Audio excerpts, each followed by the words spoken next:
les êtres humains, c'est impossible, mais non pour Dieu, car tout est possible pour Dieu.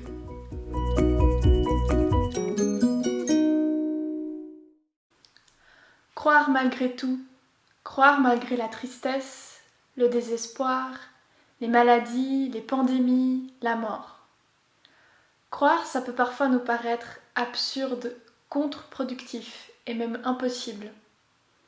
En même temps, notre monde moderne, rationaliste, porté sur le gain, la productivité et le profit, ne nous pousse pas dans ce sens. Plutôt que de viser un objectif inatteignable, impossible, mieux vaut se fier à nos propres compétences, nos capacités, ce qu'on connaît et dont on est sûr. Le but n'est pas de se transformer en un autre être humain, mais d'améliorer ce qui est déjà là, de s'optimiser. Plutôt que de croire en Dieu, en un être non prouvable, en un autre monde, mieux vaut optimiser toutes ses chances et croire en soi, croire en l'homme. Personnellement, une telle manière de penser, ça me fait froid dans le dos. M'améliorer, essayer d'améliorer les autres, oui, c'est bien. Mais au fond, est-ce que je ne fais pas que de cacher mes défauts par des qualités? Est-ce que je ne me voile pas la face? Dans ce verset, pour les êtres humains c'est impossible, mais non pour Dieu, car tout est possible pour Dieu. Jésus nous donne un discours inverse. Il fait suite au récit bien connu de Jésus et de l'homme riche. Un homme riche vient à Jésus et lui demande comment il peut hériter de la vie éternelle, ou bien encore comment atteindre le royaume de Dieu, ou bien encore dit autrement, comment il peut être sauvé. Jésus lui dit de suivre les commandements donnés par Moïse. Mais tout cela, l'homme riche le fait déjà.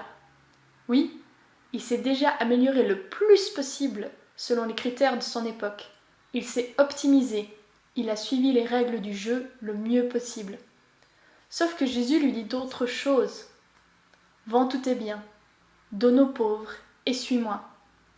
L'homme riche n'ose pas faire ce pas. Toutes ses richesses, il n'ose pas s'en séparer, c'est trop dur. Alors, Jésus annonce à ses disciples: il est plus dur pour un homme riche d'entrer dans le royaume des cieux que pour un chameau de passer par le trou d'une aiguille. Les disciples sont dépités.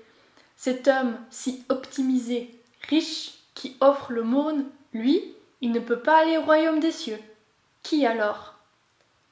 Et Jésus répond: pour les êtres humains, c'est impossible, mais non pour Dieu, car tout est possible pour Dieu. Ce n'est pas croire en l'homme qui va nous aider à affronter nos difficultés.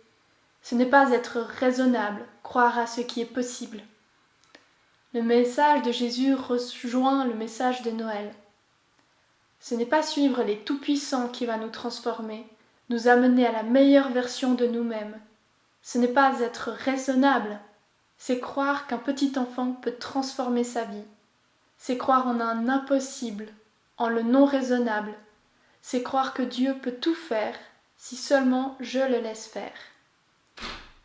Bonne période de fête à toutes et à tous.